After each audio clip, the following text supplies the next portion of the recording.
Hello ಕಲಾಭಿಮಾನಿಗಳೇ, welcome back to my channel. ಇವಾಗ ಏನಿದು ವಿಡಿಯೋ ನೋಡ್ತಾ ಇದ್ದೀರಾ, ಹಳೇದ್ರಲ್ಲಿ ಕೂಡ ಸೇಮ್ ಇದೇ ಪ್ಯಾಟ್ರನಲ್ಲೇ ನಾನು 3D ಡ್ರಾಯಿಂಗ್ ಮಾಡಿದ್ದೆ. ಇದನ್ನು ಕೂಡ ನಾನು ಸೇಮ್ ಪ್ಯಾಟ್ರನಲ್ಲಿ 3D ಡ್ರಾಯಿಂಗ್ ಮಾಡಿದ್ದೀನಿ. ಏನಕ್ಕಪ್ಪ ಅಂತಂದರೆ ಎರಡೂ ಕೂಡ ಸೇಮ್ ಪ್ಯಾಟ್ರನ್ ಆದ್ರೂ ಅದ್ರ ಬೀಳೋ ಅಂಥ ಶ್ಯಾಡೋ ಬೇರೆ ಥರ ಬೀಳುತ್ತೆ. ಸೊ ನೀವು ಇದನ್ನು ನೋಡ್ಬೋದು. ಫಸ್ಟಿಗೆ ನಾನು ಸ್ಟಾರ್ಟಿಂಗ್ ವಿಡಿಯೋದಲ್ಲಿ ನೀವು ನೋಡ್ಬೋದು ಯಾವ ಥರ ಅದು 3D ಆಗಿ ಕಾಣಿಸುತ್ತೆ ಅಥವಾ ಶೇಡಿಂಗ್ಸ್ ಯಾವ ಥರ ನಿಮಗೆ ಕಾಣಿಸುತ್ತೆ ಅಂತ. ಸೊ ಅದರಲ್ಲಿ ಕೂಡ ಸೇಮ್ ಪ್ಯಾಟ್ರನ್ನೇ, ಬಟ್ ಇದರಲ್ಲಿ ಕೂಡ ಸೇಮ್ ಪ್ಯಾಟ್ರನ್ನೇ. ಆದರೆ ನಿಮಗೆ ಅದು ನೆರಳು ಎಲ್ಲೆಲ್ಲಿ ಬೀಳುತ್ತೆ, ಆ ಶ್ಯಾಡೋ ಯಾವ ಥರ ಬೀಳುತ್ತೆ, ಹೈಲೈಟ್ಸ್ ಎಲ್ಲೆಲ್ಲಿ ಮಾಡಬೇಕು ಅನ್ನೋದು ಸೇಮ್ ಡಿಸೈನ್ ಸೇಮ್ ಪ್ಯಾಟ್ರನಲ್ಲಿ ನಿಮಗೆ ಒಂದು 2-3 ವೀಡಿಯೋ ಇದ್ದರೆ ನಿಮಗೆ ನೀಟಾಗಿ ಐಡೆಂಟಿಫೈ ಮಾಡೋಕ್ಕೆ ಗೊತ್ತಾಗುತ್ತೆ ಯಾವ ಥರ ಶ್ಯಾಡೋ ಬೀಳುತ್ತೆ.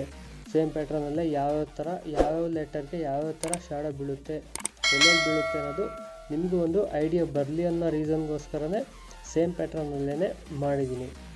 ಸೊ ಇದನ್ನು ಒಂದು ಸಲ ಪೂರ್ತಿಯಾಗಿ ನೋಡಿ, ಎಲ್ಲೂ ಸ್ಕಿಪ್ ಮಾಡೋಕ್ಕೆ ಹೋಗಬೇಡಿ.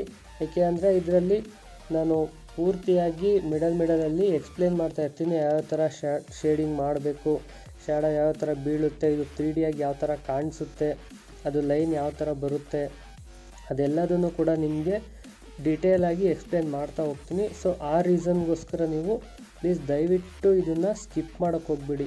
ಸ್ಕಿಪ್ ಮಾಡಿದರೆ ವಿಡಿಯೋ ಮುಂದಕ್ಕೆ ಹೋಗುತ್ತೆ, ಬೇಗ ಮುಗ್ದೋಗುತ್ತೆ. ಬಟ್ ನಿಮಗೆ ಅದೊಂದು ಪಾಯಿಂಟು ಎಲ್ಲಿ ಯಾವ ಥರ ಮಾಡಬೇಕು ಅನ್ನೋದು ನಿಮಗೆ ಗೊತ್ತಾಗೋದಿಲ್ಲ.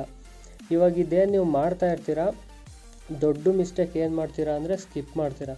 ಸ್ಕಿಪ್ ಮಾಡಿದರೆ ಏನಾಗುತ್ತೆ ಅಂದರೆ ಅದು ನಿಮಗೆ ಕಾಣಿಸೋ ಅಂಥ ವಿಷನ್ನು ಚೇಂಜ್ ಆಗಿ ಬರುತ್ತೆ. ಬೇಕೆ ನೀವು ಒಂದು ಸಲ ಟ್ರೈ ಮಾಡಿ ನೋಡಿ. ನಿಮಗೆ ನಾನು ಈ ವಿಡಿಯೋ ನೋಡಾದಮೇಲೆ ನೀವೇ ಓನಾಗಿ ಒಂದು ಸಲ ಟ್ರೈ ಮಾಡಿ, ನಿಮಗೆ ಗೊತ್ತಾಗುತ್ತೆ ಯಾವ ಥರ ಅದು ಮಿಸ್ಟೇಕ್ ಆಗುತ್ತೆ ಅಂಥೇಳಿ. ಸೊ ಅದರಿಂದ ಹೇಳ್ತಾ ಇದ್ದೀನಿ, ಪ್ಲೀಸ್ ವಿಡಿಯೋನ ಸ್ಕಿಪ್ ಮಾಡೋದಾಗಲಿ ಅಥವಾ ಸ್ಪೀಡಾಗಿ ನೋಡೋದಾಗಲಿ ಅದನ್ನು ಮಾಡೋಕ್ಕೆ ಹೋಗ್ಬಿಡಿ. ಏನೊಂದು 5-6 ಮಿನಿಟ್ಸ್ ಇರುತ್ತೆ ಅಷ್ಟೇ, ಅಬ್ಬಬ್ಬ ಅಂದರೆ ಒಂದು 10 ನಿಮಿಷದೊಳಗಡೆ ವಿಡಿಯೋ ಇರುತ್ತಷ್ಟೇ. ಪ್ಲೀಸ್ ಅದನ್ನು ಫುಲ್ ವಾಚ್ ಮಾಡಿ, ನಿಮಗೆ ಅದು ತುಂಬ ಯೂಸ್ಫುಲ್ ಆಗುತ್ತೆ. ಯಾರ್ಯಾರಿಗೆ ಆರ್ಟ್ ವರ್ಕ್ಸ್ನ ಕಲಿಬೇಕು ಅಂತ ಆಸೆ ಇರುತ್ತೆ, ಪ್ಲೀಸ್ ನಮ್ಮ ಚಾನಲ್ನ ಸಬ್ಸ್ಕ್ರೈಬ್ ಮಾಡ್ಕೊಳ್ಳಿ. ಯಾಕೆಂದರೆ ನಿಮಗೆ ನೆಕ್ಸ್ಟ್ ಈ ವಿಡಿಯೋ ಒನ್ಸ್ ಸ್ಕಿಪ್ ಆಯಿತು ಅಂದರೆ ಮತ್ತೆ ನೆಕ್ಸ್ಟ್ ಸಿಗುತ್ತೋ ಇಲ್ವೋ ಗೊತ್ತಿರೋದಿಲ್ಲ. ನೀವು ಒನ್ಸ್ ಸಬ್ಸ್ಕ್ರೈಬ್ ಮಾಡ್ಕೊಂಡ್ರಿ ಅಂತಂದರೆ ನೆಕ್ಸ್ಟ್ ನೋಟಿಫಿಕೇಷನ್ ನಿಮಗೆ ಡೈರೆಕ್ಟಾಗಿ ಸಿಗುತ್ತೆ. ಇಲ್ಲ ಅಂತಂದರೆ ನೀವು ಮತ್ತೆ ತಿರ್ಗಾ ಹುಡುಕಬೇಕು, ಆಮೇಲೆ ಸರ್ಚ್ ಮಾಡಿ ಅದರಲ್ಲಿ ನಿಮಗೆ ಚಾನಲ್ ನೇಮ್ ಗೊತ್ತಿತ್ತು ಅಂದರೆ ಸಿಗುತ್ತೆ, ಇಲ್ಲ ಅಂತಂದರೆ ಮತ್ತೆ ಅದಕ್ಕೋಸ್ಕರ ಹುಡುಕಬೇಕು. ಆ ರೀಸನ್ಗೆ ಹೇಳ್ತಾ ಇದ್ದೀನಿ, ಚಾನಲ್ನ ಸಬ್ಸ್ಕ್ರೈಬ್ ಮಾಡಿಕೊಂಡು ಬೆಲ್ಲೈಕನ್ನ ಕ್ಲಿಕ್ ಮಾಡಿ ಆಲ್ ಅಂತ ಕೊಡಿ. ನಿಮಗೆ ಡೈರೆಕ್ಟಾಗಿ ಪ್ರತಿ ಸಲ ಅಪ್ಲೋಡ್ ಮಾಡಿರೋದು ಕೂಡ ನೋಟಿಫಿಕೇಷನ್ ನಿಮಗೆ ಡೈರೆಕ್ಟಾಗಿ ಸಿಗುತ್ತೆ. ಏನಕ್ಕೆ ಈ ಚಾನಲ್ನ ಚೂಸ್ ಮಾಡಬೇಕು ಅಂತ ಹೇಳಿದರೆ, ನಾನು ಬೇರೆ ವೀಡಿಯೋಸ್ಗಳು ಅಥವಾ ಬೇರೆ ಮಾಡಿರೋ ಅಂಥ ಕಂಟೆಂಟ್ಗಳನ್ನೆಲ್ಲ ನೋಡಿದ್ದೀನಿ. ಅದರಲ್ಲೇನು ಜಸ್ಟ್ ಅದನ್ನು ಸ್ಪೀಡಾಗಿ ಮಾಡ್ಕೊಂಡು ಹೋಗಿರ್ತಾರೆ ಬಿಟ್ಟರೆ ಯಾವ ಥರ ಮಾಡಬೇಕು, ಏನೇನು ನೋಡಬೇಕು, ಯಾವ ಥರ ಅದನ್ನು ಫಾಲೋ ಮಾಡಬೇಕು ಅನ್ನೋದು ಗೊತ್ತಿರೋದಿಲ್ಲ. ಅದು ಎಕ್ಸ್ಪ್ಲೇನು ಕೂಡ ಮಾಡಿಲ್ಲ. ಸೊ ಆ ರೀಸನ್ಗೋಸ್ಕರ ನಾನು ಈ ವಿಡಿಯೋಗಳನ್ನ ಅದೊಂದು ಪ್ರಾಬ್ಲಮ್ ಏನಿದೆ ಅದನ್ನು ಸಾಲ್ವ್ ಮಾಡಿಬಿಟ್ಟು ನಾನು ಅದನ್ನು ಮಾಡ್ತಾಯಿದ್ದೀನಿ. ಸೊ ಇವಾಗ ಏನು ನೋಡ್ತಾ ಇದ್ದೀರ ನೀವು ವಿಡಿಯೋದಲ್ಲಿ, ಎಲ್ಲಿ ಅದನ್ನು ಹೈಲೈಟಾಗಿ ಕೊಡಬೇಕು, ಯಾವುದನ್ನು ಶ್ಯಾಡೋ ಥರ ನೋಡಬೇಕು, ಅದೆಲ್ಲ ನಾನು ವಿಡಿಯೋ ಮಧ್ಯದಲ್ಲಿ ಎಕ್ಸ್ಪ್ಲೇನ್ ಮಾಡ್ತಾ ಇರ್ತೀನಿ. ಸೊ ಆದ್ದರಿಂದ ಹೇಳ್ತಾ ಇದ್ದೀನಿ, ಪ್ಲೀಸ್ ಸಬ್ಸ್ಕ್ರೈಬ್ ಮೈ ಚಾನಲ್. ನಿಮಗೆ ನೆಕ್ಸ್ಟು ನೋಟಿಫಿಕೇಷನ್ ಡೈರೆಕ್ಟಾಗಿ ಸಿಗ್ತಾ ಇರುತ್ತೆ. ನೀವು ನೆಕ್ಸ್ಟು ವಿಡಿಯೋನ ಹುಡ್ಕೋಂಥ ಅವಶ್ಯಕತೆಯೇ ಇರೋದಿಲ್ಲ.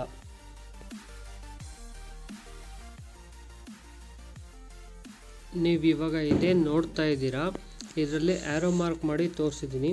ಬ್ಲೂ ಆ್ಯರೋ ಮಾರ್ಕ್ ಇದೆಯಲ್ಲ, ಆ ಆ್ಯರೋ ಮಾರ್ಕ್ ಬಂದು ಫುಲ್ಲು ಏನು ಆಬ್ಜೆಕ್ಟ್ ಇರುತ್ತಲ್ಲ, ಒರಿಜಿನಲ್ ಆಬ್ಜೆಕ್ಟ್ ಅದು 2D ಸತ ಇರುತ್ತೆ. ನಾರ್ಮಲಾಗಿ ಏನು ನಾವು ಬರಿತೀವಿ, ಸೊ ಅದು ಆ ಮೇನ್ ಆಬ್ಜೆಕ್ಟ್, ಅದರಿಂದ ನಮಗೆ ಉತ್ಪತ್ತಿ ಆಗೋದೇ ಶ್ಯಾಡೋ. ಅದರಲ್ಲಿ ಶ್ಯಾಡೋದು ಕಲರ್ಸ್ ತೋರಿಸಿದ್ದೀನಿ ನೋಡಿ. ಡಾರ್ಕಾಗಿ ಫುಲ್ಲು ಬ್ಲ್ಯಾಕ್ ಡಾರ್ಕ್ ಆಗಿರೋ ಅಂಥದ್ದು ಫುಲ್ಲು ಡಾರ್ಕ್ ಶೇಡ್ ಬಿದ್ದಿರುತ್ತೆ. ಲೈಟ್ ಕಲರ್ ಇರುವಂಥದ್ದು ಲೈಟ್ ಶೇಡಿಂಗ್ ಬಿದ್ದಿರುತ್ತೆ. ನೀವು ಅಬ್ಸರ್ವ್ ಮಾಡ್ಬೋದು. ಆ್ಯಸ್ ಪರ್ ಈ ಆ್ಯರೋ ಮಾರ್ಕ್ ಪ್ರಕಾರ ನೀವು ಶೇಡಿಂಗ್ ಮಾಡ್ಕೋಬೋದು.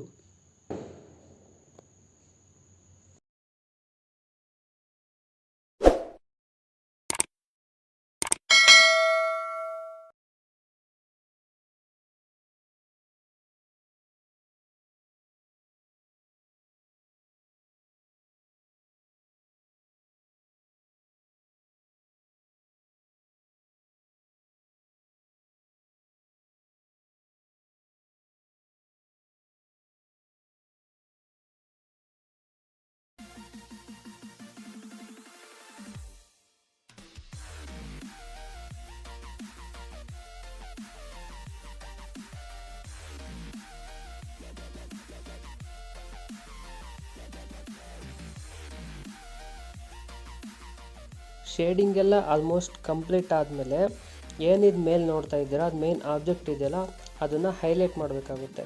ಏನಕ್ಕೆ ಅದು ಹೈಲೈಟ್ ಮಾಡಬೇಕು ಅಂತಂದರೆ ನಿಮಗೆ ಅದು ಆಬ್ಜೆಕ್ಟು ನೀಟಾಗಿ ಎದ್ದು ಕಾಣಬೇಕದು.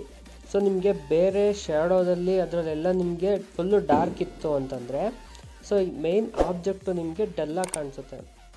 ಆಬ್ಜೆಕ್ಟ್ ಒನ್ಸ್ ನಿಮಗೆ ಕರೆಕ್ಟಾಗಿ ಕಾಣ್ತಾ ಇದೆ ಅಂತಂದರೆ ಅದರಿಂದನೇ ಶ್ಯಾಡೋ ಬೀಳೋದಲ್ವ. ಸೊ ಆ ರೀಸನ್ಗೋಸ್ಕರ ಆ ಮೇನ್ ಆಬ್ಜೆಕ್ಟನ್ನು ನೀವು ಮಾರ್ಕರಲ್ಲಾದರೂ ಅಥವಾ ಹೈಲೈಟ್ ಅಂದರೆ ಡಾರ್ಕ್ ಹೈಲೈಟಾಗಿ ಕಾಣೋ ಥರ ಅದನ್ನ ಶೇಡ್ ಮಾಡ್ಕೋಬೇಕು.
ನೀವಿದೇನು ನೋಡ್ತಾ ಇದ್ದೀರಾ ಇವಾಗ ಹಾಕಿರೋಂಥ ಲೈನ್ಸು ಅದು ನೋಟ್ಬುಕ್ ಶೀಟ್ ಥರ ಹಾಕಿದ್ದೀವಿ.